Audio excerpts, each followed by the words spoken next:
बादशाह अस्सलामु अलैकुम वरहमतुल्लाहि वबरकातुहू। अल्हम्दुलिल्लाह सुम्मा अल्हम्दुलिल्लाह, अल्लाह पाक के फजल करम से मुर्शिद करीम जी दुआओं के सदक़े में सब खैर अमन अमान है।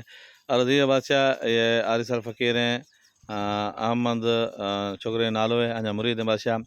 अल्लाह जी कुदरत मुंहिंजे रब जी, हिन जे घर में अचानक आग लॻे वई और आग जे हिसाब से हिन जो पूरो घर पूरो परिवार जो जेतिरो बि सारो सामान हो सारो जल रख थी वियो बादशाह। हिन जी ॿ टे मकान कच्चा बनायल हुआ बादशाह, वो सभु जले राख थी विया। और अल्लाह जी कुदरत हिन खां अॻिते इन जी ढाणी में इन जे परिवार में 3 दफ़ा अॻे बि वाक़ियो थी चुकियो, अचानक आग लॻे वञे और पूरो घर जी तबाही थी वञे।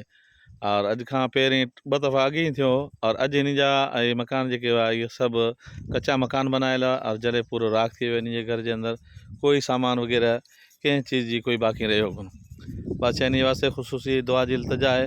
ॿियो बादशाह अल्लाह पाक जी शान मुंहिंजे रब जी अल्लाह पाक पंहिंजे महबूब अलैहिस्सलाम जे सदक़े तवसल से हिन जे घर जे अंदरि हिकिड़ो क़ुर शरीफ़ हो।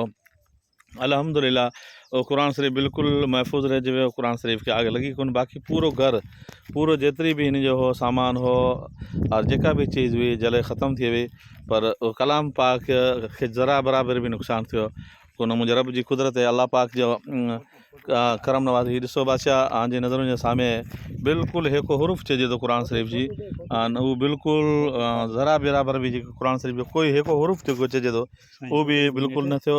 और हिन मकान जी हिन जी हालात ॾिठी वञे उन हिसाब सां बिल्कुलु की न थी सघियो। और उनखां बाद में बादशाह ही आंजा साईं मोहम्मद ज़मा शाह जा बिल्कुलु 2 फ़ोटू हुआ। पूरे घर जी हालात ॾिठी वञे त उन में कंहिं बि बचियो कोन, पर क़ुर शरीफ़ और ही फ़ोटू ॿई जेके आंजा हिन जे घर में रखियल हुआ और उहो बिल्कुलु हिकदमि हिफ़ाज़त से रहिया। और हिन जे वास्ते बादशाह ख़ुसूसी दुआ जी इल्तिजा आहे और ऐं दुआ फरमाओ अल्लाह पाक महबूब जे सदक़े पंजतन पाक जे वसीले से और हिन जे घर जी हिफ़ाज़त फरमाए और अॻिते कोई अहिड़ो हादसो न थिए।